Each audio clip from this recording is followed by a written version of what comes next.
Halo semuanya, balik lagi bareng kita di segmen Sabar Asri Santai bareng Asadiri.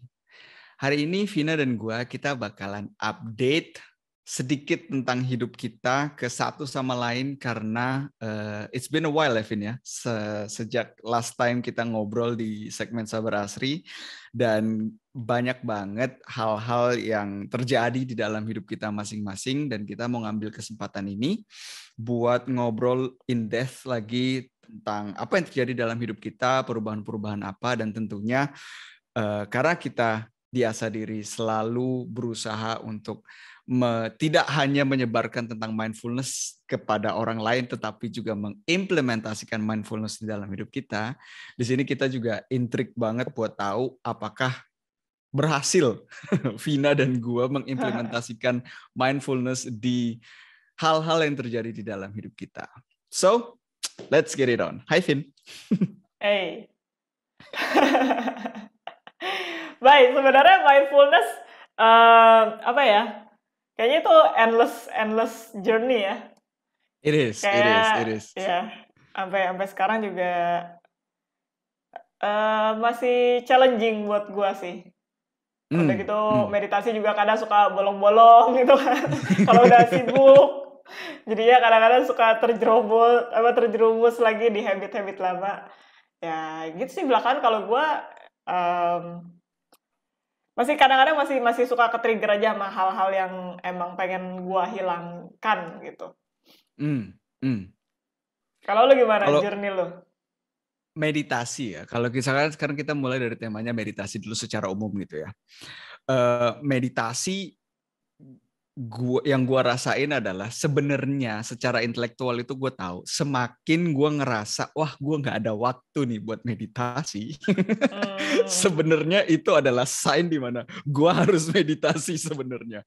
Karena biasanya di saat muncul di saat itu tuh biasa tuh terkoppel tuh apa ya? Di situ biasa munculnya tuh barengan dengan feeling kayak wah gue harus melakukan ini, gue harus melakukan ini, gue harus melakukan ini, sehingga kalau gue spend sekian waktu 5, 10, 15 menit doesn't matter gitu ya berapa lamanya, kalau gue menyisakan waktu untuk meditasi tuh kayaknya wah ini akan menghabiskan waktu produktif gue gitu. Padahal mah juga akhir-akhirnya juga gue main handphone berapa menit kalau ditambah-tambahin gitu kalau jujur gitu ya.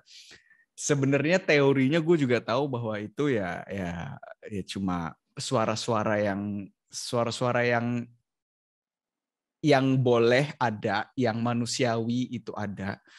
Tapi ya seperti yang kita tahu ya, kayaknya gue juga setuju sama lo bahwa mindfulness tuh perjalanan yang akan terus kita jalanin, kita nggak bisa. Dan kita di sini juga serunya kita di Asadiri adalah kita di sini bukan menggurui bahwa nih lihat kita nih kita mindful setiap hari, bukan kayak gitu ya. Gue sebenarnya inget ini sih dua orang sih kalau nyinggung soal meditasi ya, sama being in the present moment gitu. Satu si Marisa Peer, kan? Jadi dia tuh pernah ditanya, lu meditasi nggak sih? Kan dia kan orangnya juga ini ya, quite zen gitu sebenarnya kan. Di luar penampilannya yang mungkin nggak kayak guru-guru yang lain. Dia bilang dia nggak pernah meditasi, cuma dia bilang dia cukup selalu mengusahakan diri berada di present moment aja gitu. Jadi menurut dia itu udah part of meditation. Meditationnya juga cuma apa ya, satu bentuk latihan kan kalau lu nggak terbiasa untuk membawa diri lu selalu berada di present moment kan. Itu kan toolsnya gimana lu ngelatih itu kan. Jadi dia bilang nggak harus selalu duduk bermeditasi. Makanya kadang gue juga gue mungkin lagi capek orang lagi nggak bisa konsen meditasi, tapi gue selalu fokusin gimana sih berada di total experience gitu, di present moment. Sama yang kedua sebenarnya bokap lu, Bay. Ya waktu kita ngobrol sama bokap lu kan bilang ya kalau lagi ngelakuin suatu hal, lagi istirahat ya benar-benar istirahat. Kalau lagi ngelakuin hal lain benar-benar ngelakuin hal lain gitu. Jadi benar-benar selalu satu momen gitu loh, jangan pikirannya kepecah-pecah. Jadi ya gue sekarang berfokusnya ke situ sih, jadi nggak maksain diri harus meditasi tiap hari gitu.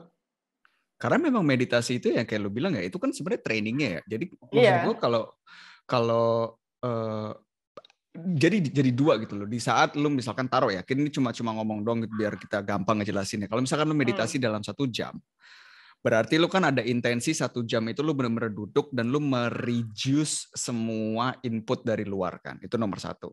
Dan yang nomor 2 yang terlatih adalah ahsam kait, atau di mana lu bisa again and again narik pikiran lu, ayo balik lagi ke sini dan sekarang gitu kan. Nah, tapi real challenge-nya atau real utility-nya buat kita dan buat teman-teman yang ngedengerin yang bukan kayak jadi monk, lu ada di satu temple, lu cuman stay di sana doang dan nggak ada input dari dunia luar atau minimum gitu ya. Ya justru real challenge-nya itu adalah gimana lu bisa menggunakan itu di daily life lu kan. Karena waktu gua vipassana juga dibilang gitu sama mereka gitu loh, sebagai ini konteksnya adalah again buat orang-orang yang bukan jadi monk tapi doing the game of life gitu ya.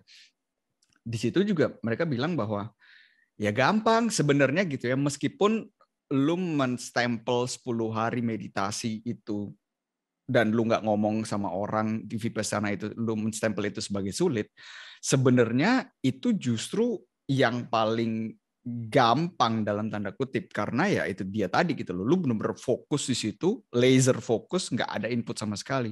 Nah, real challenge-nya buat kita adalah gimana kita bisa mengimplementasikan itu di daily life kita gitu loh.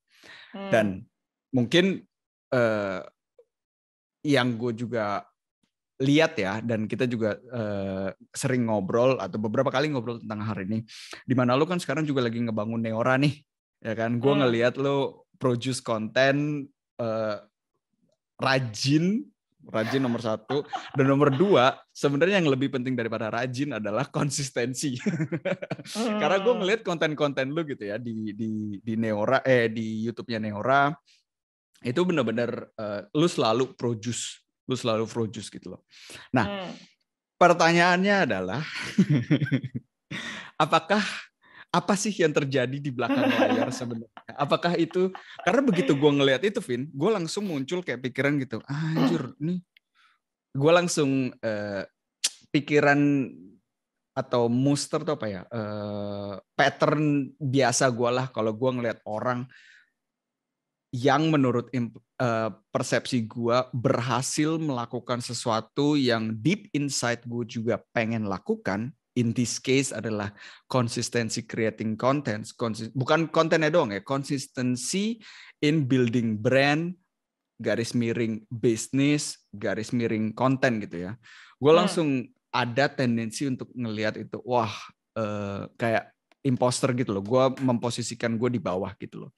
Tapi itu di saat, nah di sini gue juga bersyukur nih kalau menjembatani dengan tema mindfulness gitu. Gue bersyukur bahwa most of the time gue bisa nangkep diri gue lagi ngerasa kayak gitu. Ngerti nggak lo? Jadi gue nggak ini lagi, jadi nggak masuk ke spiral itu lagi gitu. Jadi masuk palingan ya berapa level ke bawah doang lah gitu. Tapi kalau dulu kan jadi wah anjing, gue nggak ada nilainya, gue nggak bisa sukses, gue ini gitu kan. Tapi sekarang cuma di sini gitu. Nah, at the same time gue juga tahu bahwa tidak, lu nggak tahu apa-apa sebenarnya tentang orang lain gitu loh. Ya kan? Nah, ini gue pengen nanya nih, lu gimana nih proses lu dalam membangun Neora ini? Oke. Jadi mungkin buat yang ngikutin Asa Diri, mungkin berpikirnya gue sama Bayu cuma bikin Asa Diri atau ngerjain Asa Diri aja gitu kan. Tapi sebenarnya gue sama Bayu juga punya project-project lain di luar Asa Diri. Dan gue kan juga emang basicnya musik gitu kan, gitar. Jadi gue pun punya brand yang lagi pengen gue bangun di bidang itu. Sebenarnya kalau dibilang rajin dan konsisten itu agak bias mungkin ya, Bay. Karena gue rajin sama konsistennya baru beberapa bulan. Jadi dulu itu emang gue kan pengen ngegedein brand ini. Cuman masih bingung lah karena gue nggak ada basic sama sekali soal creating konten. Kita bikin konten sendiri juga belajar bareng-bareng kan. Step-stepnya tuh kurang clear gitu buat gue. Jadi cuma tahu oh ya udah mesti bikin konten terus habis itu so what gitu kan. Jadi kayak kadang bikin kontennya Sorry, mungkin lu bisa share sedikit dulu tentang Neora. Neora itu apa buat pendengar yang misalkan belum kenal tentang Neora? Neora itu sebenarnya cuma platform buat gua share ilmu edukatif soal gitar sih. Jadi kayak isinya ada tutorial gitar, gua nge-cover main gitar, tapi sebenarnya lebih ke arah gimana orang bisa achieve main gitar at least sampai level intermediate dengan cepat gitu, dengan latihan yang efisien dan efektif. Karena kadang orang latihan gitar ya cuma latihan-latihan aja tapi nggak berkembang gitu, karena again mungkin kayak gue juga yang tadi gue bilang nggak tahu step by step-nya itu apa. Nah karena gue punya background edukasi musik, jadi gue coba bikinin step-nya lah buat orang-orang gitu. Alright, Nah, got it. jadi iya, jadi sebelum konsistennya sih sebenarnya baru 3 bulan kali ya. 3 bulan gue benar-benar konsisten bikin konten seminggu 3 kali gitu di YouTube ya, di IG setiap hari. Itu baru 3 bulan. Jadi sebelumnya itu kayak ya bikin konten, tapi bikin konten apa ya? Terus kontennya ini mau diapain ya? Mau ditujuin kemana gitu. Jadi kayak no clue gitu lah, cuma tahu istilahnya bikin konten, udah. Terus nah ya udah kemarin tuh kan gue ikut course digital marketing, terus belajar ini gimana sih caranya bangun brand, bangun produk kayak gitu-gitu. Jadi lebih ada gambaran jelas. Baru dari situ gue termotivasi. Jadi mungkin itu juga pembelajaran sih, Bay. Kayaknya karena gue apa ya, no clue. Jadi gue kehilangan motivasi. Jadi kayak procrastinate juga akhirnya bikin jadi kayak nggak jalan-jalan kan. Makanya akhirnya waktu itu juga kayak ya kadang ada konten, kadang enggak gitu kan. Seniatnya. Tapi karena sekarang udah ada gambaran yang jelas gitu apa yang mau dituju, ya lebih ada dorongan gitu. Kalau gue bikin ntar ini hasil yang bisa gue achieve gitu. Walaupun belum pasti ya ini hasilnya, tapi ada kemungkinan besar ini gue achieve gitu. Jadi tiap kali malas bikin konten ya balik lagi ingetnya ke situ gitu. Jadi sebenarnya kalau di belakang layarnya ya masih struggle, karena again berangkat yang darinya malas-malesan gitu bikin kontennya, sekarang harus rutin sampai ya akhirnya mungkin gue achieve goal yang gue mau gitu kan. Jadi sampai sekarang sih ya masih struggle dengan diri sendiri sih. Tapi gue tahu maksudnya ya struggle itu cuma bisa gue lewatin ya dengan diri gue sendiri gitu. Nggak ada orang yang bisa ngedorong, yang mesti ngerjain kan ya gue gitu. Ya, lanjut. Ya jadi ya itu sih. Struggle sih masih struggle, Bay. Berusaha untuk konsisten sampai at least at the end of the year gitu kan. Gue pengen sampai akhir tahun bisa tetap konsisten, dan gue ada patokannya juga mau apa yang mau diraih gitu kan. Ya semoga sih tercapai, cuma yang gue tahu ya jalannya sekarang ya harus bisa konsisten gitu. Itu yang gue pelajarin gitu. Jadi sekarang stay on track di situ aja gitu. Muncul nih banyak pertanyaan nih. But first things first, Vin. 3 bulan konsisten, lu 1 minggu 3 konten di YouTube dan setiap hari Instagram, itu lu nggak bisa ngomong cuma 3 bulan atau baru 3 bulan, Vin. Dude, lu tahu ya seberapa, lu juga ya, kita tahu lah gitu apa perjuangan kita untuk konsistensi dalam melakukan satu hal, dan perjuangan gue juga berusaha untuk konsistensi dalam melakukan satu hal.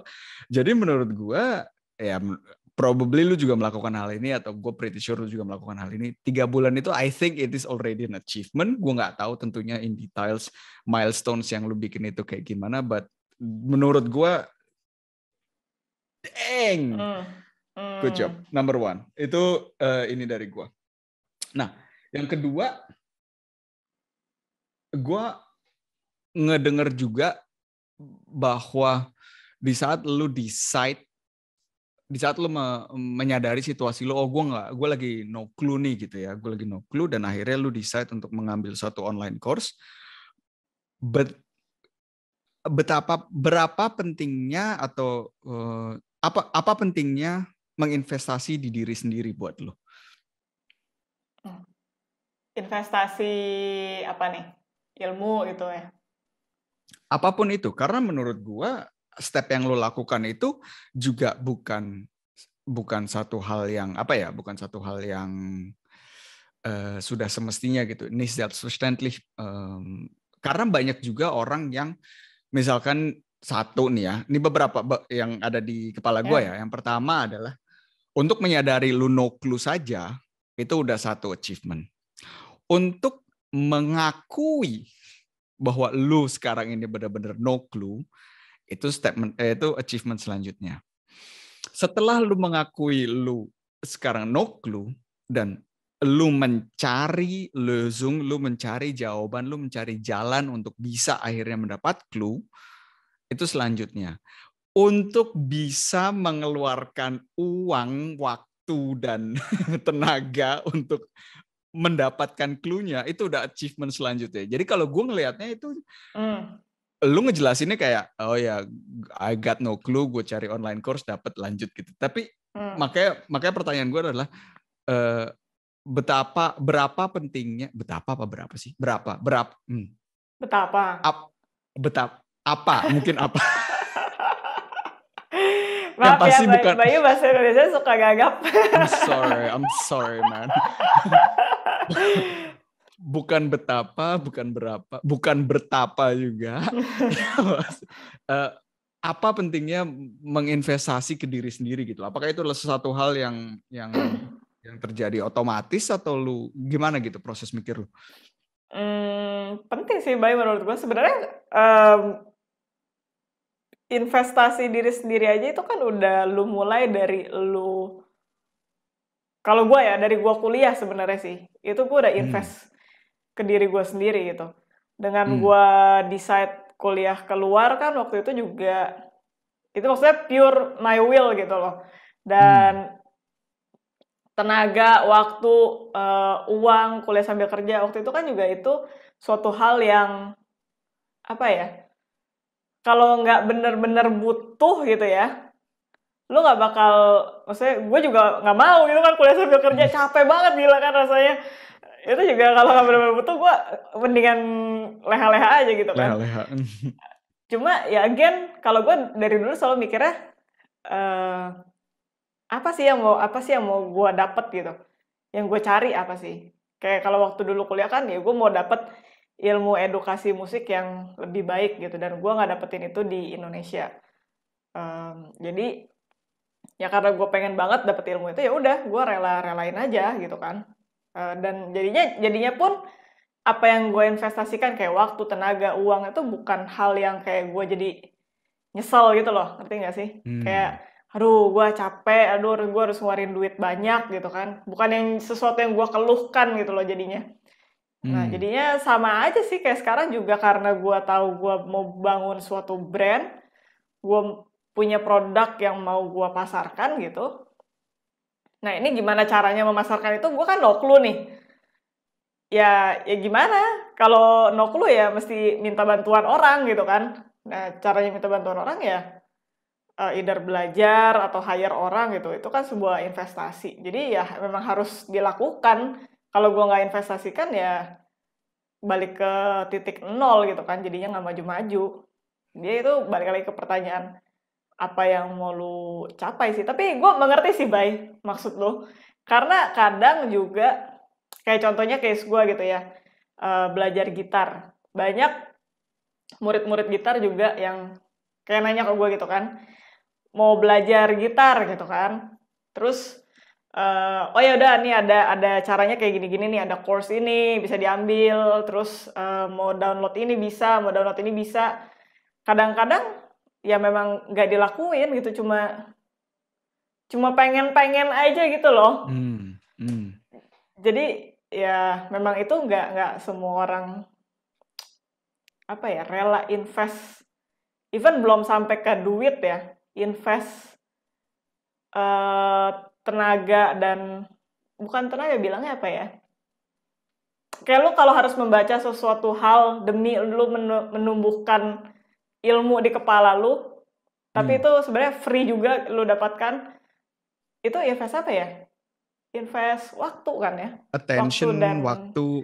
Ya, nah itu even di tahapan itu aja orang kadang-kadang masih nggak mau gitu. Menurut gua kayaknya sih habit di society ya, Bay ya. Orang lebih rela invest itu buat yang hal-hal entertainment gitu. Jadinya kalau disuruh invest buat sesuatu kayak ilmu gitu, pendidikan itu memang orang agak susah sih, mungkin nggak habit biasanya, nggak habit untuk mengeluarkan uang di bidang itu. Menurut gua tuh ada 2 keyword di sini ya, yang kalau dari persepsi gua atau dari pengertian gua bisa diambil. Yang pertama adalah keyword pertama adalah growth mindset.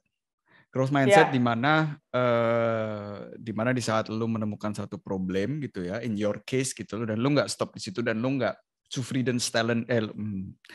lu nggak puas gitu loh dengan kenyataan bahwa gua nggak ini nih, gue sekarang no clue gitu. Lu nggak nyerah di situ loh, dan lu nggak bilang ya udahlah gue emang pemain musik, ngapain pemain musik gitu, atau guru musik belajar tentang marketing kan doesn't make sense gitu.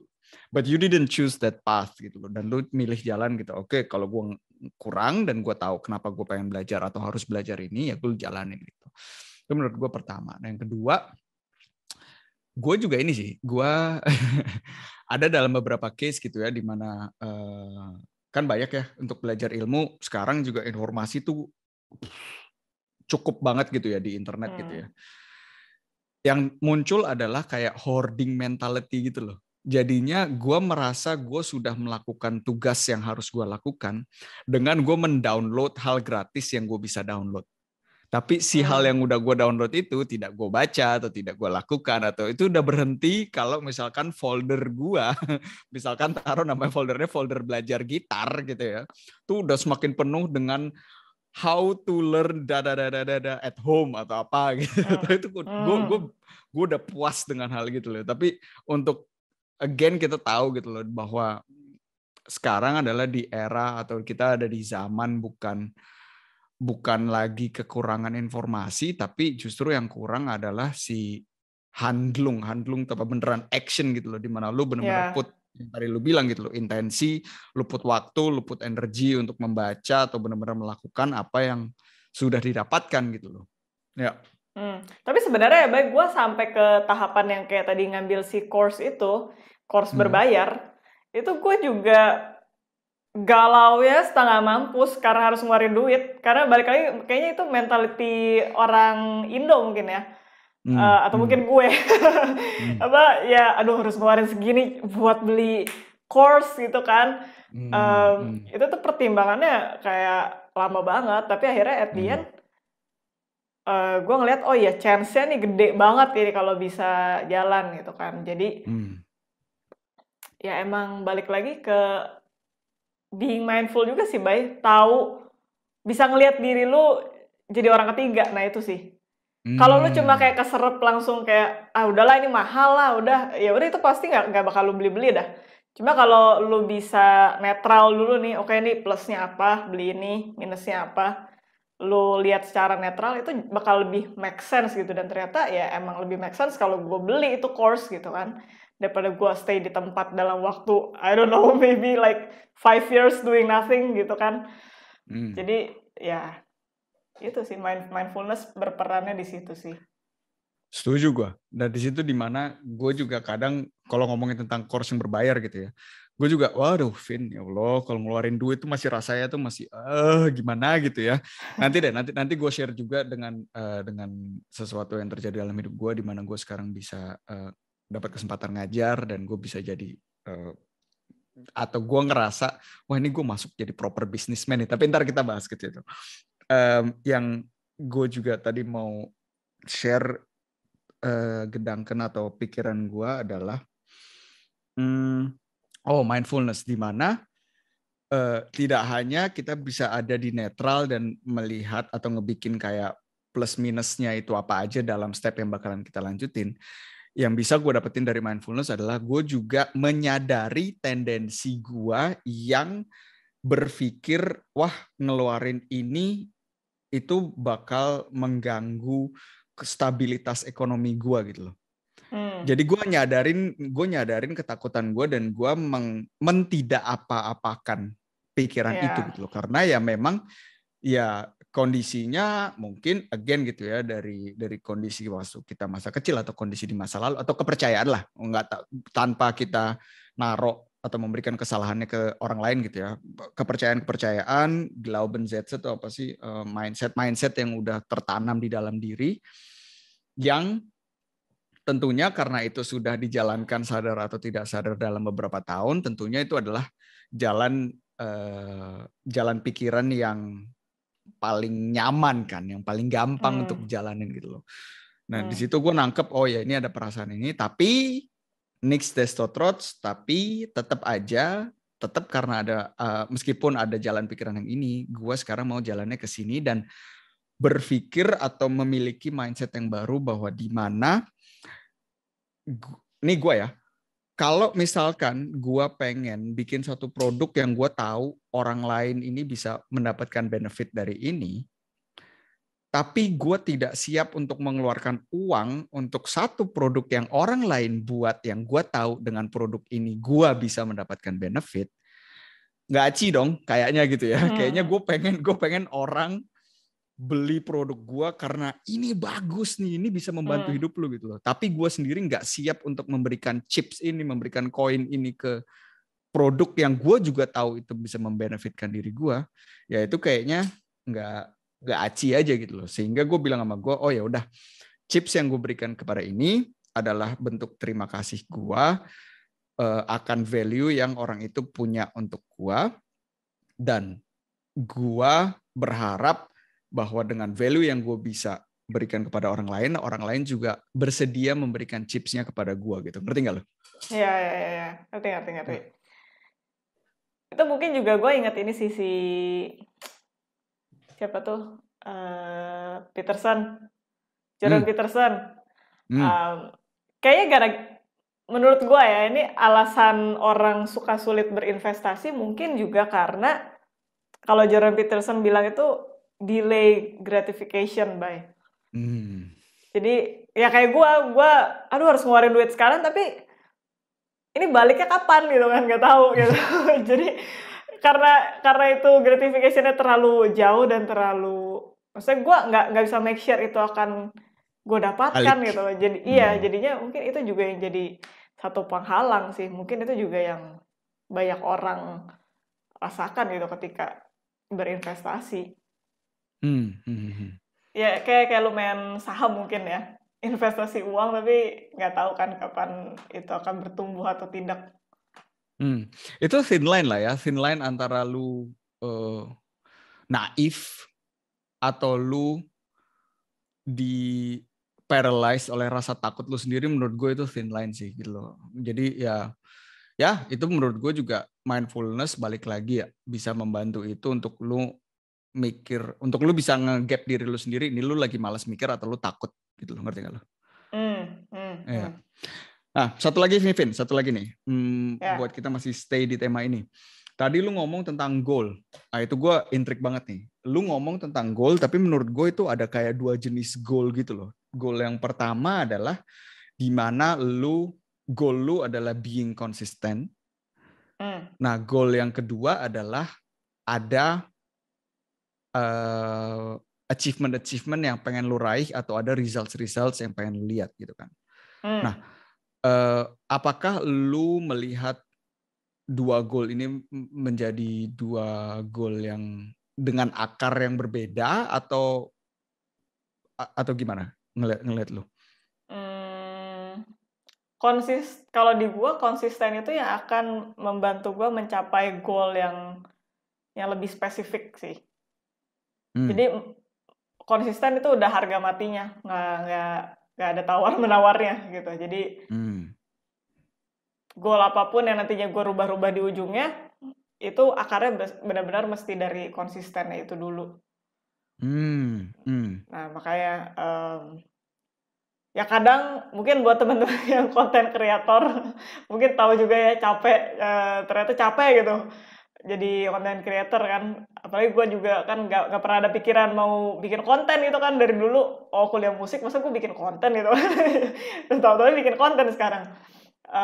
Udah gitu ngerjain semuanya sendiri kan, maksudnya belum ada orang yang membantu di belakang. Jadi ya memang kadang-kadang capek, tapi kalau capek ya udah bilang aja capek gitu, nggak usah dilawan. Abis capek istirahat bentar ya, lanjut lagi Lanjut gitu. lagi.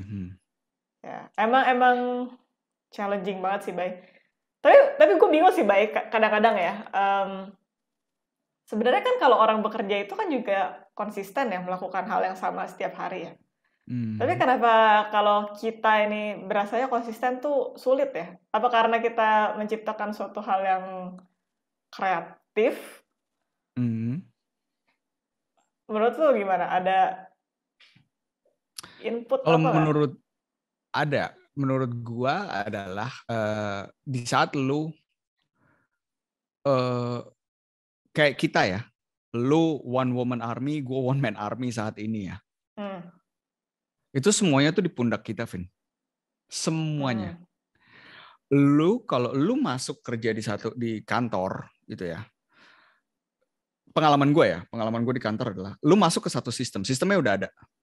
Lu udah nggak usah mikir nih sistemnya kayak gimana. Tentunya kalau memang pekerjaan lu untuk optimize sistem itu, tapi lu nggak bikin dari nol. Nomor satu. Nomor dua, tanggung jawab lu tuh gesplited. Tanggung jawab lu tuh dipecah-pecah belah gitu loh. Karena di dalam lu masuk ke sebuah perusahaan akan ada hierarki piramida, ada di atas. Lu punya orang di atas lu punya orang di bawah lu.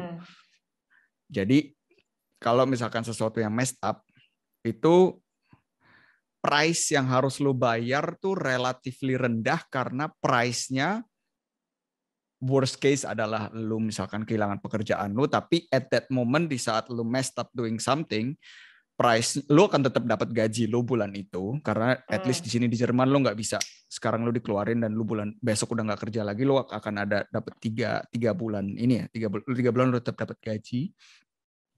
Jadi tanggung jawabnya itu relatively rendah lah gitu. Sehingga kalau menjadi di posisi kita one woman army, one man army, apapun yang lu lakukan atau tidak lakukan, itu akan ada efeknya secara langsung di dalam kehidupan lu, di dalam bisnis lu, di dalam perasaan lu gitu loh. Kalau misalkan lu sakit, lu nggak ke kantor, lu bilang ya udahlah ya gitu, project masih bisa dilakuin besok gitu loh. Tapi gaji lu akan tetap stay, lu akan mendapatkan gaji gitu. Nah kalau lu sakit, lu jadi content creator, lu tidak bisa, lu memecahkan misalkan rantai yang tadi lu udah konsisten selama 3 bulan, tiba-tiba lu nggak ngepost sehari, lah kan momentumnya hilang ya. Lu mulai dari depan lagi gitu loh. Sehingga aku ngerasa ya itu harga yang harus dibayar.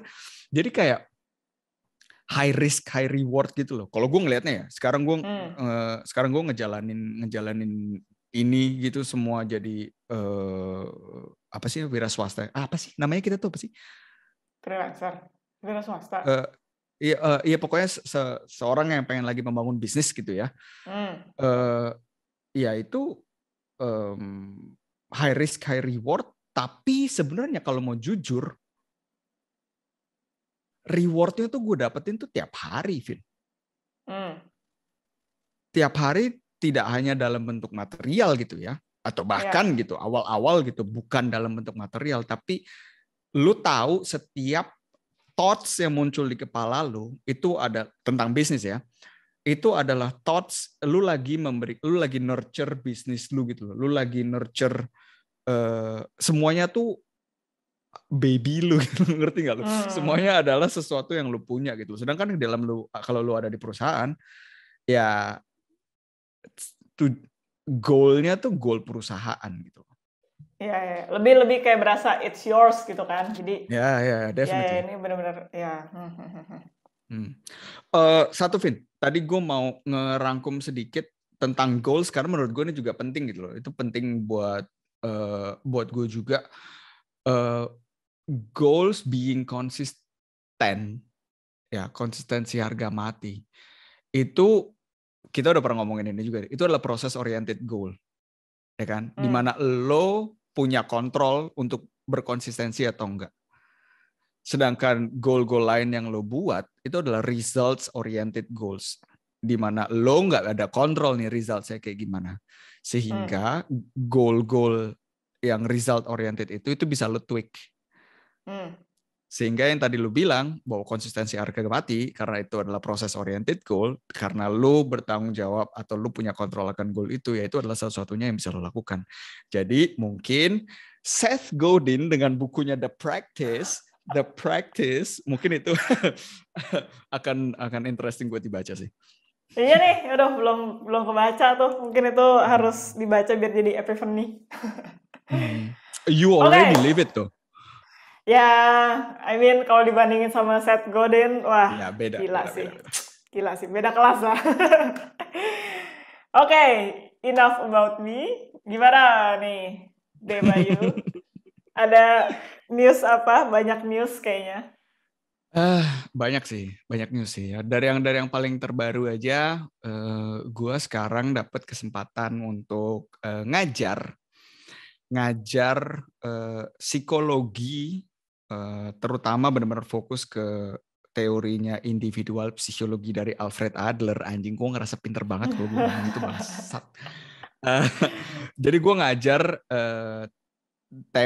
ngajar beberapa tema yang akarnya adalah si individual psikologi ini di tempat gua melakukan training coaching di tempat gua belajar coaching tahun lalu gitu loh. Dan 2 tahun yang lalu, udah 2022, ya 2 tahun yang lalu. Dan itu ini sih, gue minggu lalu baru ngajar minggu pertama. Mixed feeling banget. Gua pokoknya of their meta ebenenya ya, yang bukan tentang technicalnya. Ini menjadi bukti nyata kepada diri gue bahwa, hey, lo harus mengambil keputusan dulu. Ya, lo harus take action dulu. Oke, gue pengen jalan ke jalan ini gitu ya. Lo bisa mikir, oke, gue pengen ke arah ini. Lo harus melakukan itu dulu untuk bisa menyadari pintu-pintu baru yang mungkin terbuka ke lo. Gitu loh. Jadi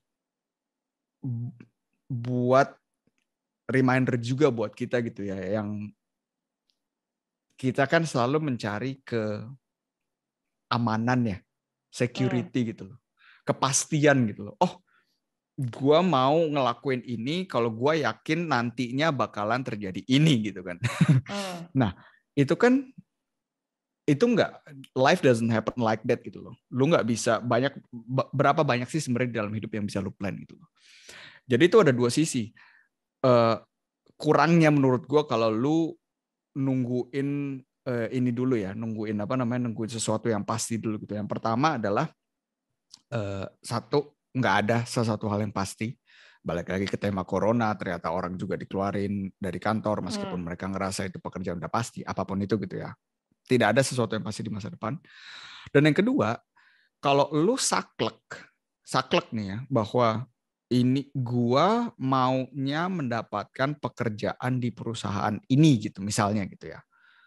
Menurut gua itu bisa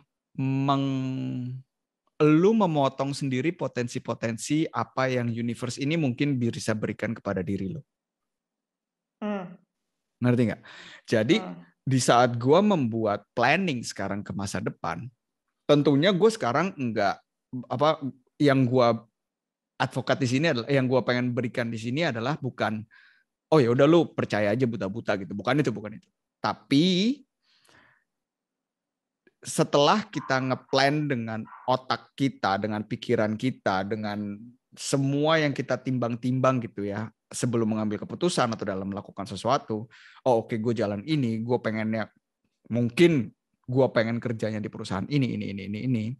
Gue selalu mengakhiri doa atau afirmasi gue itu selalu dengan, yang terjadi ke gue adalah hal yang terbaik buat gue. Sehingga tugas gue adalah gue jalan ke satu arah yang udah gue tentuin. At the same time, gue aware, balik lagi ke tema mindfulness, gue aware dengan kemungkinan-kemungkinan pintu-pintu yang terbuka buat gue. Challenges, ini bukan semuanya indah ya, tapi challenges yang ada buat gue, yang tadinya gue nggak bisa hitung itu di depan gitu loh, karena memang nggak ada, nggak bisa, itu nggak ada di eksistensi pikiran gue tuh, belum ada gitu loh, kayak gitu. Gitu. Dan ini ngajar ini adalah salah satunya. Gila, itu apa? Gue sampai sekarang sih masih amazed sama perjalanan lu sih, Bay. Karena mungkin buat teman-teman ya, ini Bayu kan awalnya tukang otak-atik mesin ya, insinyur. Terus tiba-tiba, gila gue masih amazed gitu loh, Bay. Kayak terus sekarang lu ngajar psikologi gitu, itu kan benar-benar tidak ada korelasinya gitu ya kalau dari kasat mata gitu kan. Tapi lu bisa, makanya sih ini nggak pernah telat buat seseorang buat mengejar apa yang menurut hati dia benar lah. Apa yang menurut lu align dengan keinginan lu itu, dan lu berani take action, ngambil step besar itu dari yang awalnya lu keluar dari perusahaan lu yang udah stabil semuanya kalau di harapan orang-orang di luar sana gitu kan, dengan materi dan jabatan, tapi lu berani achieve, ya itu tadi, berani membuka hati buat menerima kesempatan-kesempatan yang terbuka sekarang buat lu. Itu sih gue amazed sih, Bay, sampai sekarang. Dan thank you. Kalau soal itu apa, menetapkan pikiran lu di suatu hal di ujung, itu memang kan kita belajar dari mindfulness juga melepaskan yang namanya attachment ya. Jadi selain lu mungkin tadi tidak melihat pintu-pintu yang terbuka buat lu, kalau tadi yang lu bilang, yang gua nggak suka dengan attachment itu adalah kesempatan terlukanya tuh besar banget sih. Kalau lu terlalu saklek, gue pengen masuk perusahaan A dan itu tidak terjadi, itu menurut gue sakit hatinya sih luar biasa sih.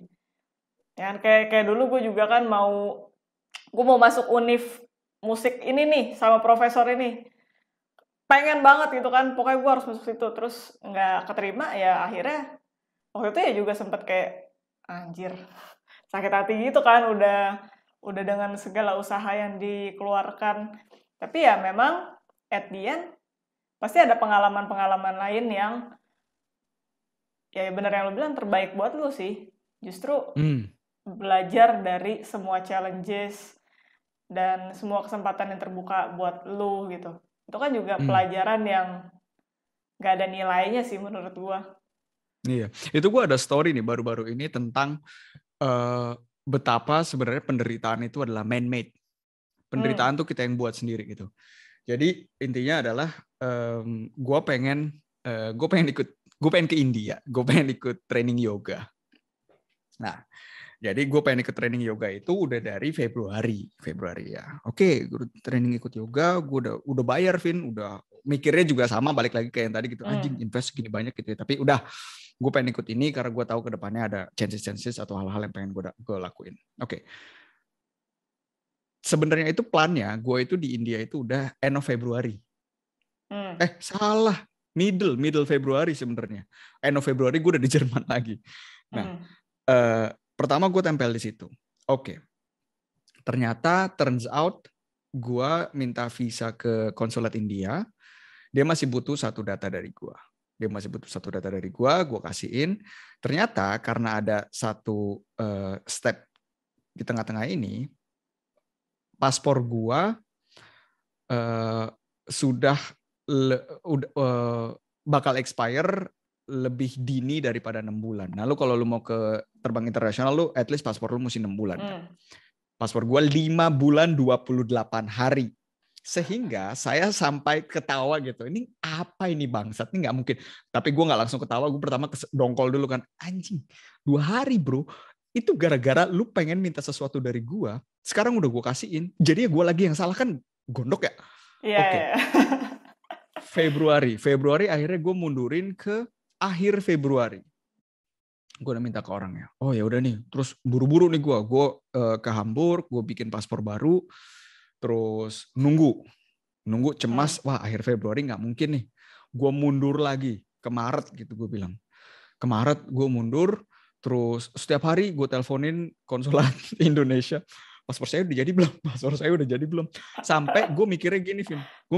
Gue sampai nginep seminggu gue di Hamburg supaya siapa tahu hari Jumatnya gue bisa jemput itu paspor dan gue bisa langsung kirim ke konsulat India punya. Karena konsulat India juga di Hamburg. Jadi gue mikirnya tuh seefektif dan seefisien mungkin dan under the line tuh gue anxious lah. Selama proses itu anxious.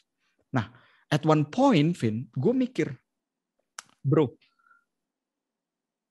yang nyuruh lu sebenarnya ke India bulan Februari atau Maret itu siapa sih gitu? Nah, di situ gue menjawab pertanyaannya dengan nggak ada yang nyuruh gue. Cuma gue sendiri doang yang nentuin itu sebagai tanggal gue ke India gitu loh.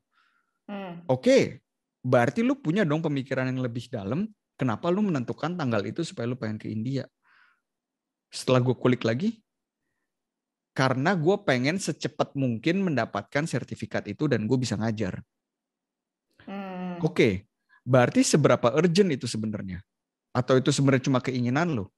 Turns out itu cuma keinginan gue doang. Dan mungkin, bukan mungkin sih, gue pretty sure sih. Sebenarnya yang bikin gue tidak fleksibel adalah gue udah mulai cerita ke beberapa orang, gue bakal ke India nih. Gue bakal ke India Februari. Anjing, mundur lagi. Gue bakal ke India at the end of Februari. Anjing, mundur lagi. Gue bakal ke India Maret. Nah, sehingga gue jadi kayak memiliki tugas untuk memenuhi ekspektasi orang lain bahwa gue bulan segitu bakalan udah ke India. Yang kalau lagi gue jujur, of course they are thinking about me going to India every single day. Of course di dalam hidup mereka masing-masing, gue adalah titik tengahnya. Dunia mereka itu berputar di tema Bayu Prihandito pengen India ke yoga di India dan ngelihat jam setiap hari. Bayu lagi ngapain di India ya? Tentu saja. Sehingga gue akhirnya setelah gue menyadari itu, gue sampai ketawa sendiri. Anjing, ini ya yang namanya tersiksa itu tuh bener-bener man-made gitu loh. Tersiksa itu bener-bener lo aja yang mengidentifikasikan diri lo dengan hal-hal yang terjadi di luar sana gitu loh. Setelah gue menyadari itu, gue bilang, you know what? Dalam konteks ini ya, gue ke India kalau gue ke India, titik. Dah. Gue nungguin, gue melakukan semua yang harus gue lakuin, dan kalau semuanya udah datang, baru gue akan nentuin gue ke Indianya kapan. Nah, setelah titik itu terjadi, ya udah, tidak ada problem sama sekali. Nggak ada apa gitu loh. Dan gue malah balik lagi ke, dengan gue tidak fokus ke problem yang gue sendiri buat, gue jadi fokus ke balik lagi ke gratefulness. Kita selalu hidup dengan penuh dengan gratefulness, dengan dankbarkeit, dengan rasa terima kasih setiap harinya gitu. Gue bisa fokus sehingga gue berterima kasih akan hal-hal yang terjadi karena gue sekarang ke Indianya masih nanti-nantian. Nomor 1, gue jadi bisa ngajar dulu nih bulan Maret, bulan April. Hey, it's a really, really good thing. Nomor 2, gue grateful gue mengambil keputusan 2 tahun yang lalu untuk keluar dari kantor, sehingga gue bisa sefleksibel sekarang. Anjing, gue bisa terbang Februari, gue bisa terbang Maret, gue bisa terbang Mei, kapanpun itu gitu loh. Dan itu gue bisa jadi thankful of. Dan masih banyak hal lagi gitu loh. Sehingga balik lagi gitu loh, bahwa itu adalah benar-benar sebuah kacamata atau sebuah keputusan. Keputusan, Vin, semuanya tuh persepsi lu tentang hidup itu adalah based on keputusan lu mau ngelihat hidup, lu mau memiliki persepsi seperti apa gitu. Sehingga balik lagi ke invitation gua dan lu juga di sini di Astadiri buat orang-orang yang ngedengerin ini adalah, coba deh, lu tuh boleh lo punya persepsi lain tentang hidup, lu tuh boleh lo lu kabar lu tuh boleh baik loh. Ngerti nggak lu? Lu tuh nggak harus tersiksa loh. Tersiksa tuh bukan productivity gitu loh. Nilai lu sebagai manusia itu nggak naik loh kalau lu tersiksa. Yeah, that's my rant about yeah, it's a man-made problem. Ya memang, tapi untuk nge-gap diri lu aja lagi berada di situasi itu, Bay, itu tuh sebenarnya itu emas banget sih, Bay, kalau kita sekarang bisa berada di state itu. Ya. Karena kadang ya mungkin teman-teman juga bisa cek diri sendiri gitu ya. Kadang tingkah laku kita itu udah kayak otomatis aja gitu. Persepsi kita tuh juga udah otomatis aja. Udah kayak pakai kacamata kuda, nggak bisa ngelihat persepsi yang lain gitu. Jadi makanya limited banget. Dan mungkin yang tadi lu bilang tersiksa ya karena sedihnya kalau orang-orang itu nggak tahu gimana caranya keluar dari situ. Dan sebenarnya ada choice itu gitu. Tapi langkah pertamanya ya lu mesti menyadari dulu lu berada di situasi itu. Kalau nggak lu nggak bisa create persepsi yang lain gitu. Emang itu semuanya, gue percaya juga itu semuanya balik lagi ke thoughts kita sendiri sih, Bay. Kayak dulu gue juga kalau misalkan lagi konser gitu kan, anjir itu gue anxious banget, anjir kalau mainnya salah gimana nih, ini orang-orang bakal ngomongin apa, kayak orang-orang peduli aja lu main satu not salah gitu kan. Orang-orang juga gak bakal ngomongin lagi, tadi dia mainnya notnya salah loh kayak gitu, itu gak ada yang peduli gitu. Cuma itu emang miris dan kadang-kadang amazed gitu loh Bay gue sama cara kerja pikiran kita gitu, sampai segitunya bisa mempengaruhi alam bawah sadar, mempengaruhi kayak psikologis tubuh gitu kan. Jadi ya again mindfulness. Iya.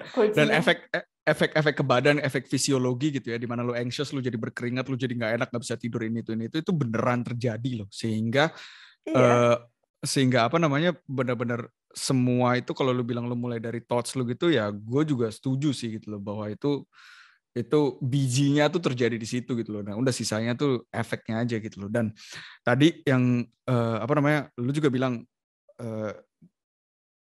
siapapun ada yang komentar gitu ya, bahwa lu salah main note atau gua katanya lu Februari mau ke India. Kok lu masih di Jerman sekarang gitu kan? Pun ada yang komentar seperti itu. Di saat lu akan terluka kalau lu mengidentifikasikan diri lu dengan hal tersebut. Di saat lu tidak mengidentifikasikan diri lu, ya lu akan bisa ngomong gitu, iya gue tadi salah main note, iya ternyata nggak bisa bulan Februari gitu loh. Dan itu tidak akan mengurangi nilai lu sebagai manusia, nomor satu.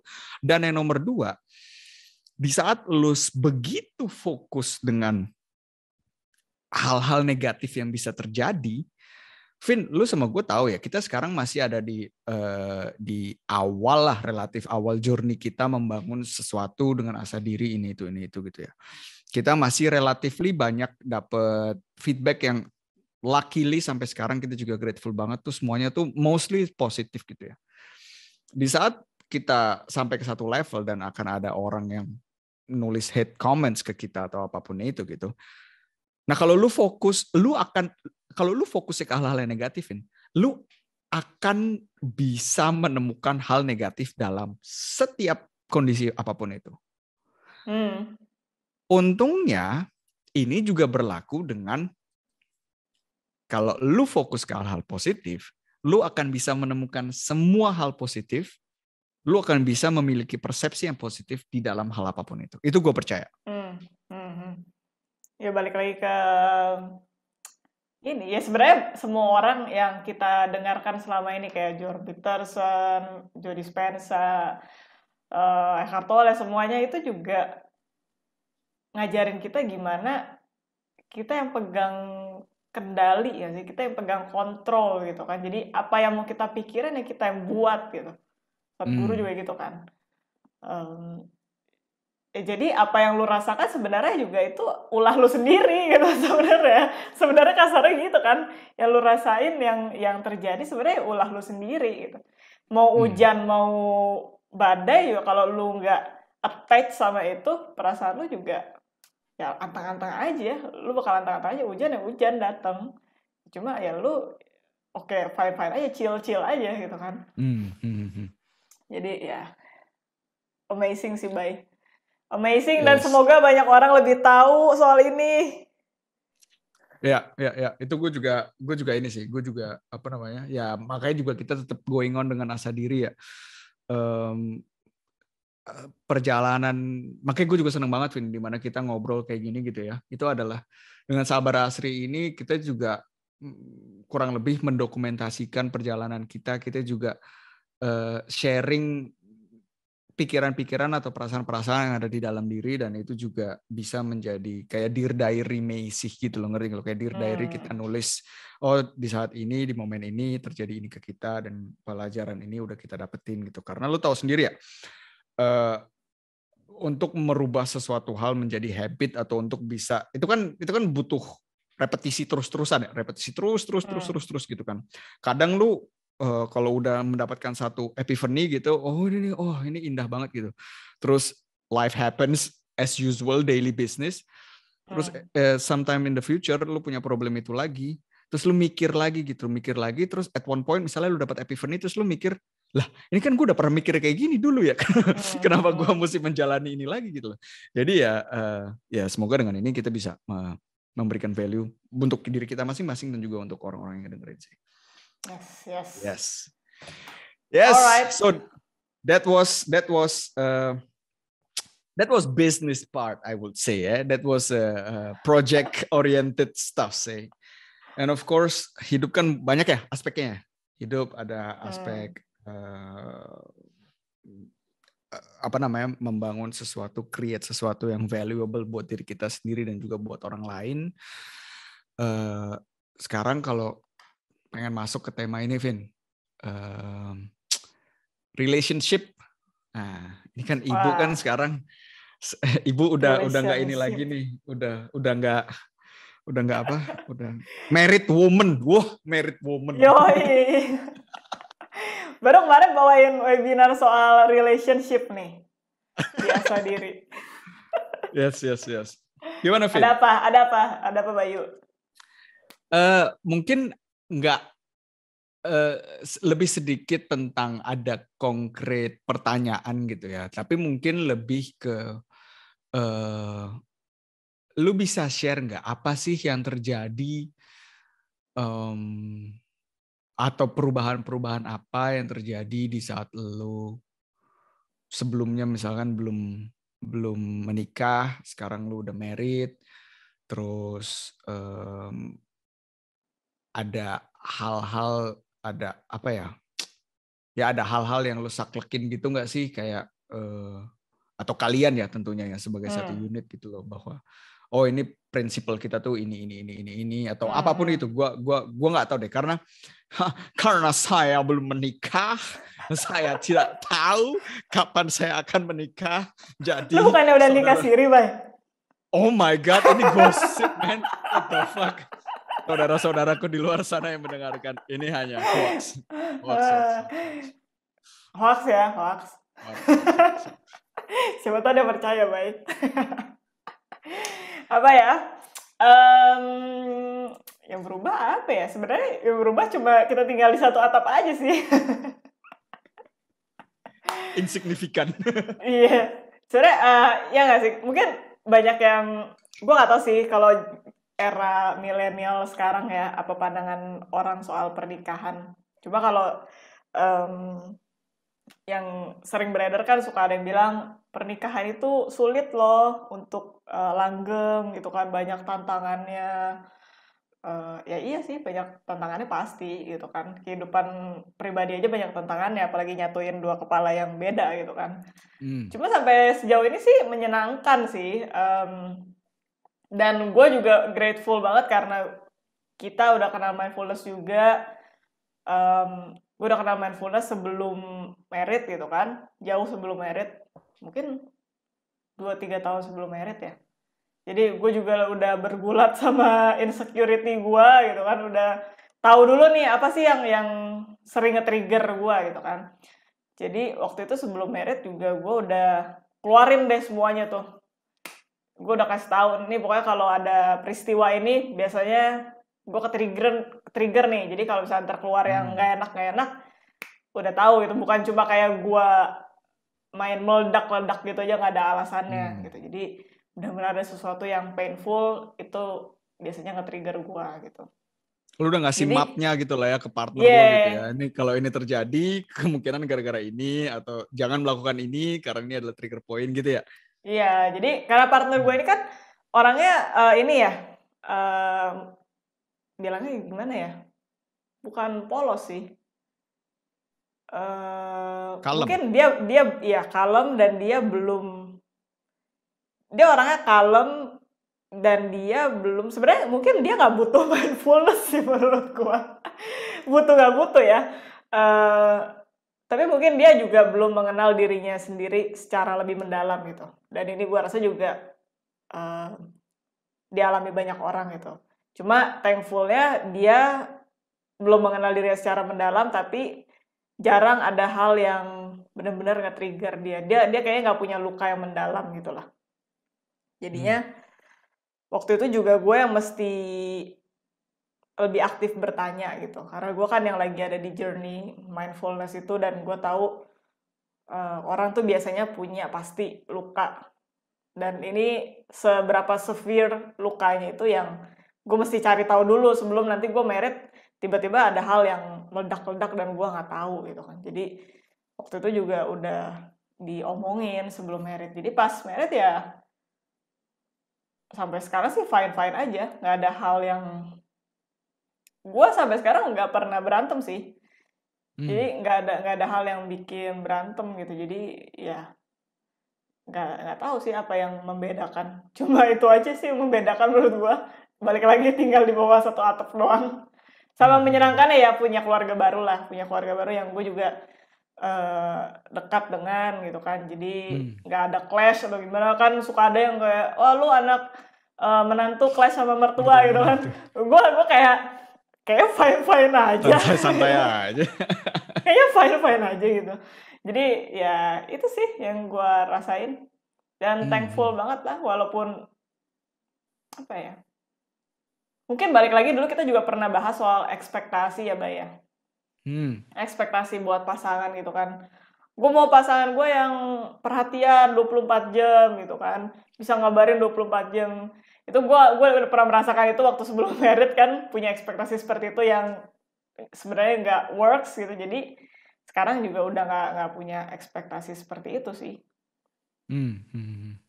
Jadi ya fine-fine aja sih sekarang. Nice. Semoga akan selalu diberkati dengan harmoni dan kawan-kawan ya di keluarga kalian ya. Dan menurut gue juga yaitu ini sih apa namanya journey orang-orang yang tentang mindfulness ya. Karena banyak banget orang yang sudah mengimplementasikan mindfulness di dalam hidupnya tanpa stempel I am being mindful gitu loh. They just are, which is like a totally a blessing gitu loh. Dan dan kita faktanya adalah kita tidak akan pernah tahu apa yang ada di dalam hati, di dalam perasaan orang lain gitu ya. Meskipun itu adalah partner terdekat kita yang kita almost 24/7 bersama orang ini, ya kita tidak akan pernah bisa mengejudge sesuatu tentang orang itu gitu loh. Dan di sini pentingnya komunikasi kali ya. Gua nggak tahu deh, lu bisa mengiyakan ini atau enggak. Itu komunikasi gila banget sih. Jadi mungkin kalau lu nggak bener-bener, menurut gue itu sesuatu yang harus diusahakan gitu loh. Kalau lu nggak menganggap komunikasi penting, ya lu bakalan jalan di pernikahan ya mungkin cuma oke, kita makan bareng, kita hangout bareng, semuanya bareng sekarang.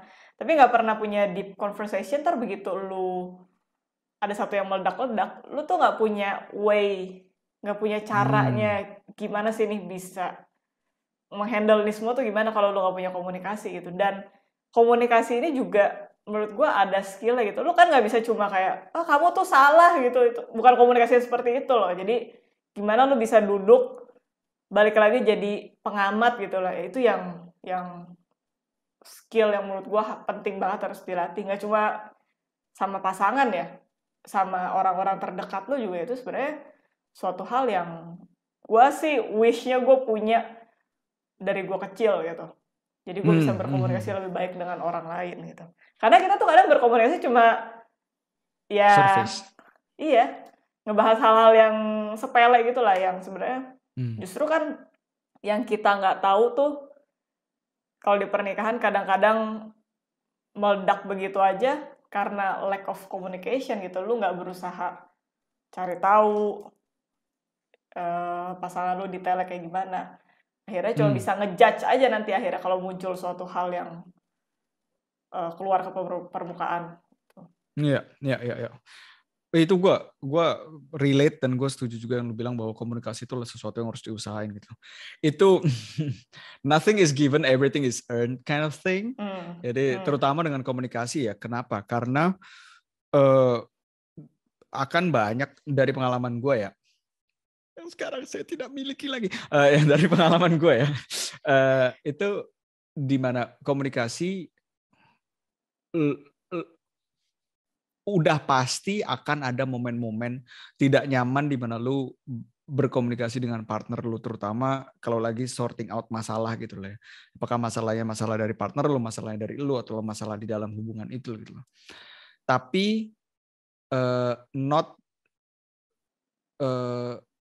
lu nggak face problem itu, lu mendelay problem itu tidak hilang dan problem itu akan membesar. Nah, itu ntar gue kirimin linknya deh. Itu ada satu podcast si Peterson sama istrinya. Wah, itu menarik banget, intriguing banget buat didengar gitu loh. Dimana dia bilang juga karakter orang juga beda-beda gitu ya, karakter orang. Nah, dia punya mungkin lu juga bisa cek ini nanti, atau teman-teman yang ngedengerin ini. Dia kayak understandmyself.com apa kalau nggak salah. Jadi dia kayak ada tes psikologi untuk di situ lu tahu lu tipe orang seperti apa. Nah, tapi lu bisa lakukan itu bersama dengan partner lu, sehingga nanti kayak ada jembatan at the end itu yang dibangun bahwa ini yang bisa lu lakukan atau ini yang bisa lu hindari gitu-gitunya gitu. Itu menarik sih itu. Karena ya again ya lu bilang ya, kita satu orang hidup seorang individual aja problem dan challenges-nya udah sekian banyak rupa gitu. Sekarang lu masukin dua individu yang berbeda dengan background yang berbeda, dan dua individu yang berbeda aja itu udah menjelaskan semuanya sebenarnya sentence-nya untuk bisa menjalankan satu jalan. So it's tapi tadi gue baru mau bilang sih dari judulnya yang tadi understand yourself itu resonate banget sih sama gue. Jadi dulu waktu sebelum married adalah pasti masa-masanya yang kita clash gitu ya. Gue punya visi ini, dia punya visi ini gitu. Komunikasi itu menurut gue nggak bakal terjadi kalau gue nggak tahu dulu apa yang gue rasain gitu. Jadi yang muncul itu kan cuma biasa bete, sedih gitu, marah kayak gitu. Ya cuma munculnya gitu. Cuma lu kan harus ngerti kenapa muncul itu gitu loh. Bukan cuma karena situasinya sebenarnya, tapi ada hal di situasi tersebut yang nge-trigger luka gue atau ekspektasi gue gitu. Jadi sebelum gue bisa tahu itu, sebenarnya komunikasi bakalan nggak berjalan dengan baik gitu. Jadi waktu gue clash itu, gue take time waktu itu sehari atau 2 hari gitu. Gue benar-benar reflect, gue tulis gitu ya. Ini gue kenapa sih ngerasain kayak gini gitu. Karena sering kan kalau kita berantem, kita cuma anggapnya partner ini yang salah nih, gue pasti bener gitu. Tapi sebenarnya nggak selalu kayak gitu. Mungkin dia juga nggak bermaksud seperti itu, atau mungkin kelihatannya doang kayak gitu, tapi sebenarnya nggak kayak gitu. Ya, jadi itu gue treasure dulu di diri gue, ini apa sih yang gue mau, kenapa sih gue terluka sama situasi itu gitu. Baru habis itu gue komunikasiin tuh waktu itu. Gue ngerasain kayak gini loh. Ini situasi ini ngebuat gue ngerasa kayak gini loh. Bener gak sih gitu? Yang lu pikir tuh kayak gitu juga gak sih? Ternyata tidak seperti itu. Balik lagi ke permainan pikiran lu yang bikin diri lu menderita sendiri gitu. Jadi ya itu sih memang balik lagi ke diri lu sendiri ya. Makanya banyak yang bilang kan jangan bawa baggage diri lu ke pernikahan atau ke hubungan. Itu true banget sih. Hmm. Karena yang bikin clash itu kadang-kadang ya baggage lu atau baggage-nya dia gitu kan. Hmm. Ya, Ya jadi itu poin yang ini ya menurut gue ya. Lu tidak membawa baggage lu ke pernikahan atau bahkan kita take a little step another step further. Lu jangan membawa baggage lu sebelum lu punya anak gitu misalnya gitu ya. Kalau menurut gua itu sebenarnya key-nya adalah bukan lu jangan membawa baggage-nya, tapi key-nya adalah untuk menyadari itu lu gitu dan punya intensi untuk membawa baggage seminimal mungkin. Kenapa? Karena nyembuhin diri 100% tuh again sama aja kayak mindfulness lah. Lo nggak itu nggak akan ada habisnya dan orang tidak akan unless lu seorang Buddha dan lu get enlightened gitu ya. Akan selalu ada baggage, akan selalu ada tendensi-tendensi yang muncul di permukaan gitu. Tapi dengan intensi itu saja bahwa saya akan berusaha sebaik mungkin untuk bisa aware dengan baggage yang sedang saya bawa dan akan tanggung jawab yang akan saya ambil di masa depan karena saya sekarang hidup bersama pasangan saya dan sometime in the future saya akan punya anak. Itu aja intensinya kan yang akan membawa kita ke yang akan membantu kita untuk hidup dengan aware gitu loh. Karena kalau nunggu sampai baggage-nya selesai, gua rasa lu akan butuh sekian banyak hidup dulu untuk bisa menyembuhkan diri lu. Kali ya nggak tahu sih. Tapi I guess we meant the same. Ya. Ya at least lu tahu baggage lu apa dan lu bisa kasih tahu itu ke partner lu gitu.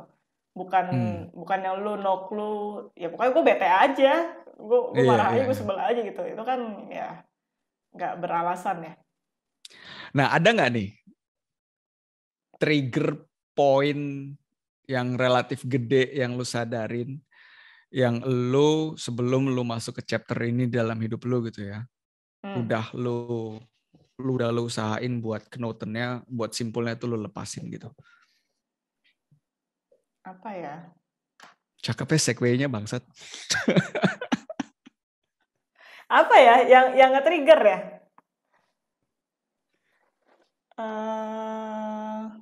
Kalau dulu sih sebelum married ini baik gue punya ekspektasi karena dulu kan gue LDR ya. Nah gue LDR terus gue expect-nya bahwa lebih sering lah komunikasinya gitu karena ya again sulit sih memang waktu itu karena gue kan kerja sambil kuliah. Kadang kalau gue baru mau mulai kerja dia baru kelar kerja. Jadi dia lagi free, gue nggak free gitu.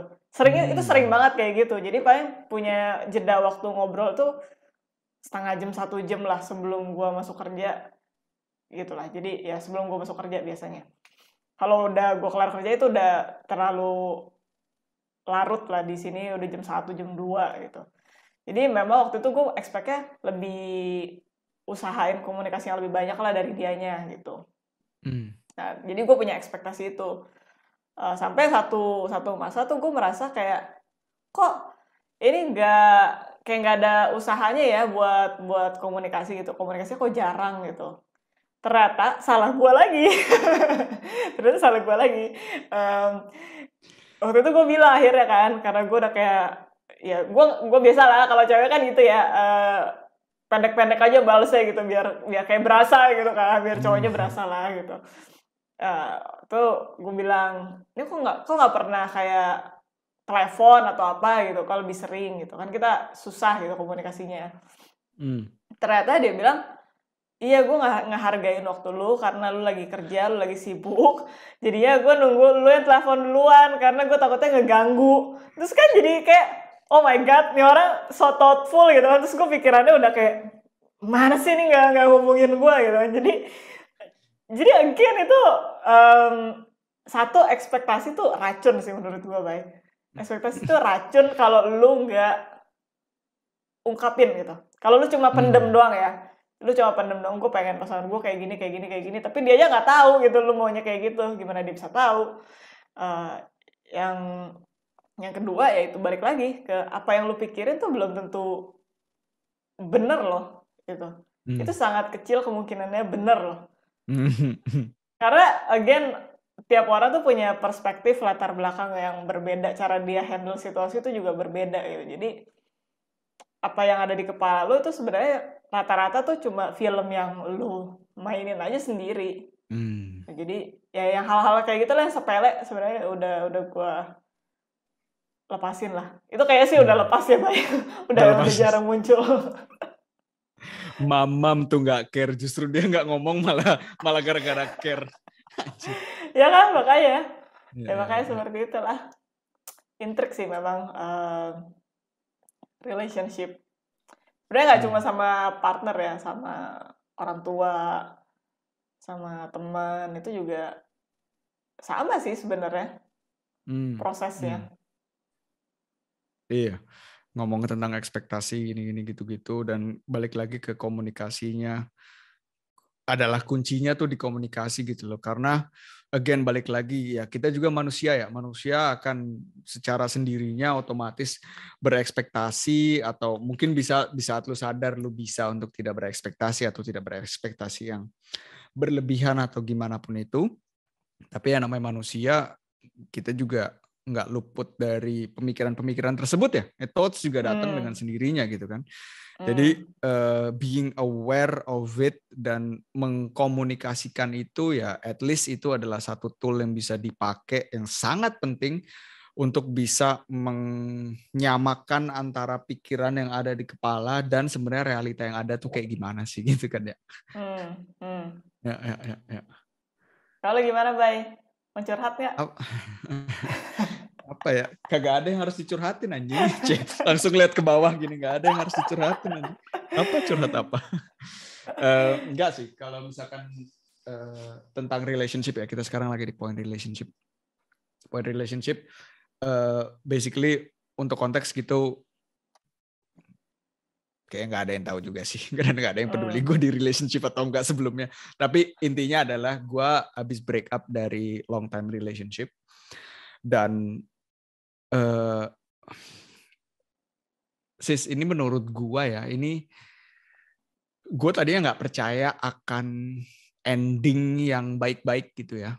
Itu gue tadinya nggak percaya akan hal itu, tapi menurut persepsi gue dan menurut perasaan gue dan menurut sebelum kita udahan juga kita ngobrol intensif gitu ya, gue dan pasangan gue waktu itu, ini ending yang relatively indah sih.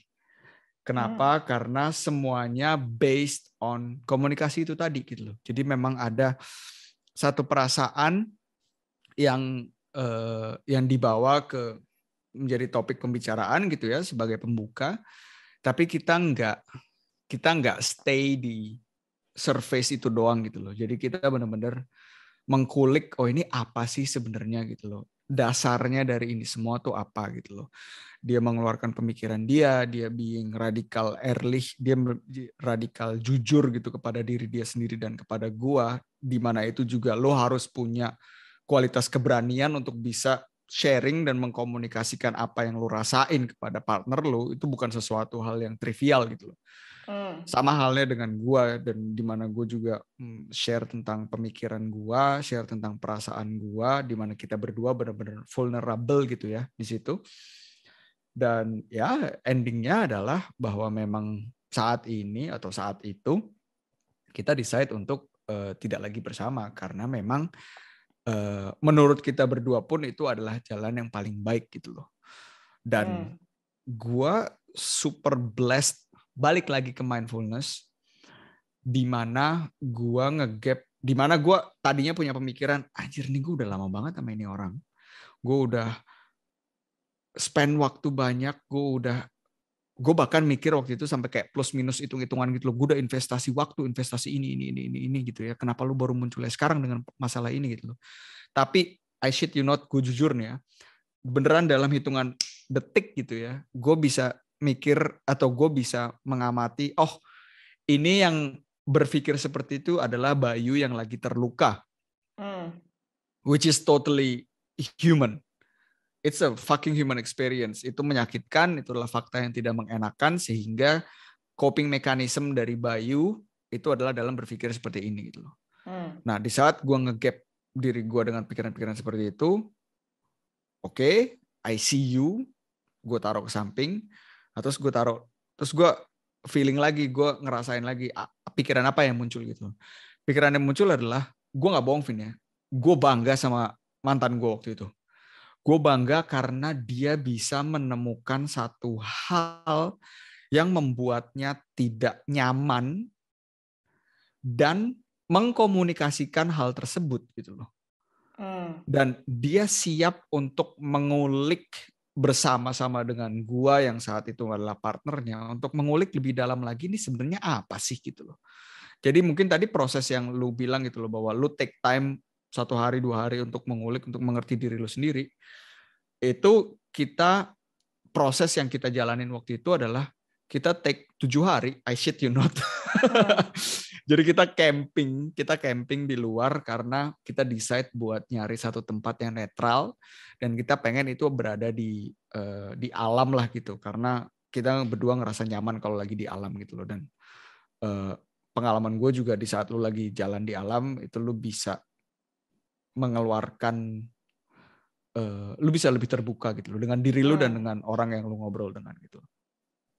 Ya, jadi muncul perasaan bangga itu, wah anjir nih hebat gitu, akan keberaniannya, akan kejujurannya, dan gue juga bisa bilang sama dia bahwa, hey, I get you gitu loh, gue ngerti perasaan lu karena itu juga selaras dengan pengalaman yang gue sudah jalani di dalam hidup gue. Jadi ya dari situ, abis dari udah nih rasa gue bangga sama dianya gitu ya, terus kayak selang berapa waktu muncul rasa bangga sama gue sendiri, Vin. Dimana gue ngerasa, gue bangga gue bisa nge-gap diri gue. Yang tadi itu yang barusan gue ceritain gitu loh. Dimana gue gak ikut ke spiral, oh, anjing nih gue disakiti, gue diperlakukan tidak adil, gue hidup ini kacau atau apapun itu loh. Gue gak masuk ke spiral itu, tapi gue being mindful, I would say, di dalam momen itu dan melihat semuanya dengan netral. Jadi ya long story short, enggak short, long story long. Intinya kita bisa jalan dan I wish her nothing but luck, happiness, love, and everything that she deserves since day one that she arrived in this world. Dan gue berharap supaya dia bisa mendapatkan apa yang dia cari dan melakukan apa yang ingin dia lakukan. Karena seperti yang kita tahu, kalau mungkin bikin analog ini ke dalam proses pekerjaan gitu ya, lo berhenti kerja, itu kan memungkinkan lo untuk bisa menjalankan jalan baru yang lo tadinya udah pikirin kan. Lo bisa bangun bisnis, lo bisa ini, bisa itu. Tapi itu semua tidak selesai dengan lo berhenti kerja. Ngerti nggak? Tapi dengan lo berhenti kerja itu pintunya terbuka. Lo tetap harus jalan. Sama dengan ini. Gue berharap dengan dia, dengan kita tidak lagi memiliki hubungan ini, kita berhenti di hubungan ini belum selesai. Bahkan ini adalah beginningnya gitu. Buat dia dan buat gue.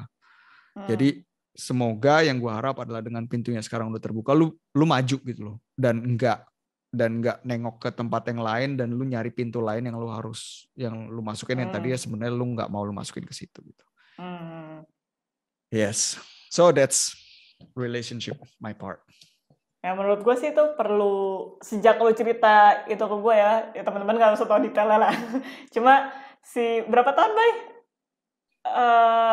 7. Relationship. Nah, bisa bayangin lah ya teman-teman juga kalau misalnya punya hubungan dengan satu partner selama 7 tahun terus harus break up, itu gimana rasanya. Ya menurut gue waktu itu juga itu cara lu dewasa banget sih, gimana lu handle situasinya itu. Karena I think most people will get really angry sih. Maksudnya pasti yang keluar tuh judgment, nyalahin partner lu gitu kan, yang tadi kayak lu bilang juga ada sebenarnya perasaan itu kan, gimana lu udah spend waktu. Ya menurut gue itu udah another level of yourself sih, Bay.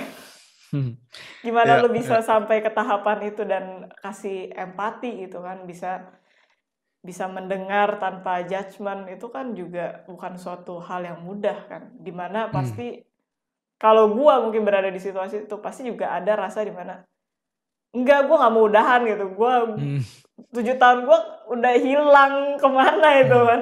Jadi pasti ego seperti itu bakal muncul besar banget sih di diri gue. Cuma buat sampai ke titik dimana lu nge-handle situasi itu, wah itu luar biasa sih, Bay.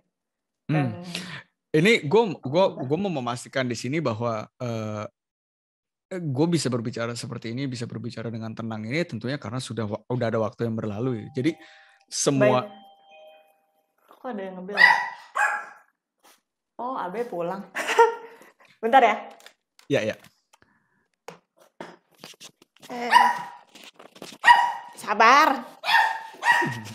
Sabar Eci ya.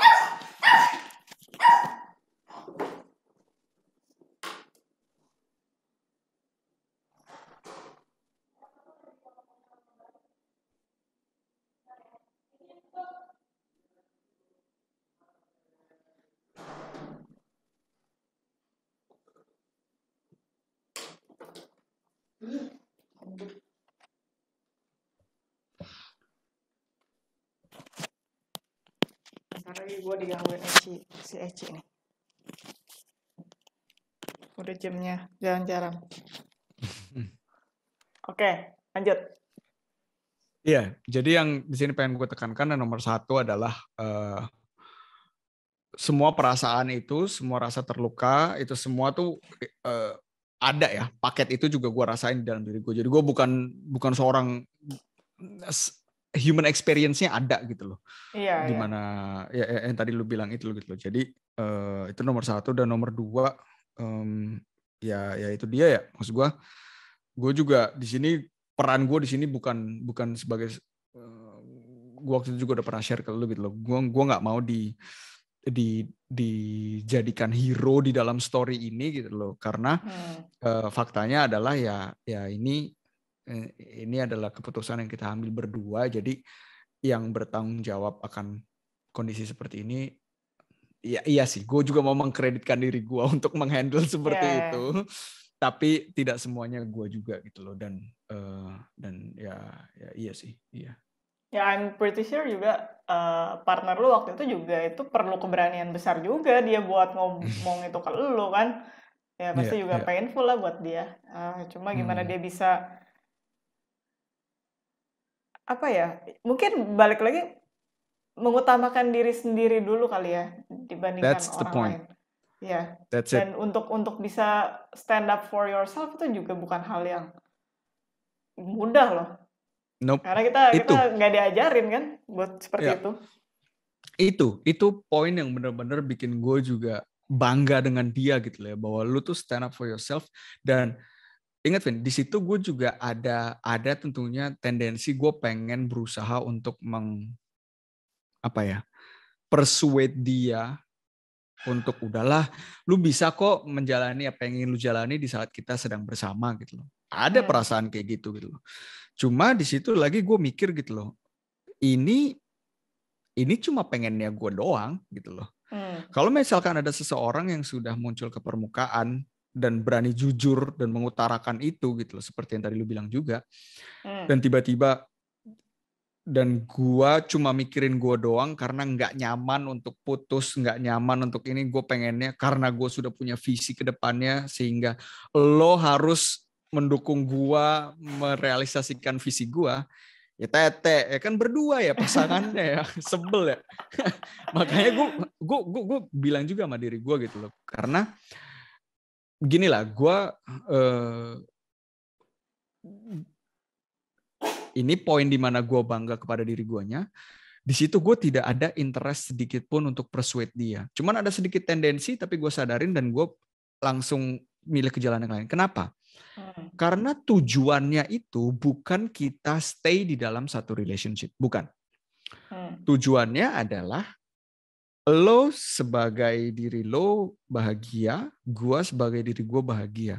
Dan hanya dengan itu saja, cuma dengan di dalam situasi itu, relationship-nya pun juga bisa bahagia gitu loh. Tentunya kita mengeksplor ide itu juga di mana bisa nggak nih kita stay bersama gitu loh. Tapi quite quick kita juga find out nggak bisa gitu loh. Jadi ya udah, kalau udah nggak bisa ya daripada gue menaruh energi gue untuk persuading, mendingan gue naruh energi gue untuk melepaskan. Karena melepaskan tuh kayaknya sounds-nya ini banget ya, apa effortless banget gitu. Ya udah lepasin aja gitu kan. Ya kan nggak segampang itu juga sebenarnya kan. Ya. Jadi ya itulah. Begitu. Gila, ya, kita dewasa ya. Semoga ini ya diberkahi dengan relationship berikutnya. Either kembali bersama atau ada yang lain. Iya, sama yang penting bahagia dulu ya sendirinya. Definitely, dan itu juga balik lagi kita closing the circle ya, dimana gue juga berharap atau di dalam doa atau afirmasi gue adalah gue tahu yang terjadi ke gue adalah yang terbaik. Apapun itu yang terbaik. Kayak yang tadi lu bilang, apakah dengan siapapun itu, dengan bagaimanapun itu gue nggak ada interest untuk at least saat ini gitu ya, untuk pursuing satu jalan yang pasti. I just let it flow tentang tema ini, karena masih gue tahun ini fokusnya ke diri gue dan ke ya ini menyebarkan value dan membangun apa yang tadi kita awal juga udah obrolin. Yes. Panjang cerita kita ya. Setelah sekian episode nggak ada nih. Iya, bagus. Jadi numpuk ceritanya. Dan masih banyak lagi, Vin, but I guess for today kita bisa cut di sini dulu, karena gue juga mendapatkan ya banyak inspirasi, banyak pikiran-pikiran juga dari exchange yang kita lakuin sekarang gitu ya. Dan gue glad, gue bahagia mendengar apa yang terjadi di dalam hidup lo. Gue terinspirasi dengan bagaimana lo menjalani hidup lo dan menjalani proyek-proyek yang lagi lo jalanin dalam konteks apapun itu. Dan I think gue bakal ngunyah itu dulu, gue bakal mencerna itu dulu. And then we'll keep moving on. Iya. Gue juga maksudnya banyak lah baik quality di diri lo juga yang gue pelajari gitu kan. Yang sebenarnya kita berdua tuh quite different sih.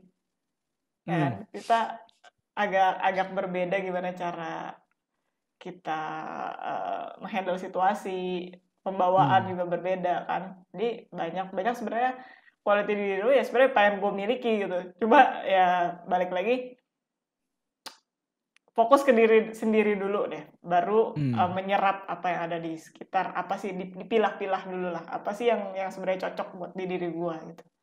Jadi ya balik lagi lah, jangan cuma semena-mena lihat yang di luar tuh bagus terus langsung pengen diserap dulu semuanya gitu. Lihat ke dalam. Yes. Oke deh kalau gitu, teman-teman, thank you banget yang udah mendengar sampai sini, dan semoga pembicaraan gue sama Vina, pembicaraan Vina dengan gue bisa memberikan value kepada diri kalian. Dan sampai ketemu lagi di episode-episode selanjutnya. Dan ingat juga kita bakalan ngadain webinar gratis tentang mindfulness, so make sure to check that out. Thank you. Oke, thank you. Bye-bye. Hey guys, thank you udah ngedengerin episode podcast Asa Diri kali ini. Semoga episode tadi bisa memberikan nilai lebih dan value lebih untuk lo yang ngedengerin.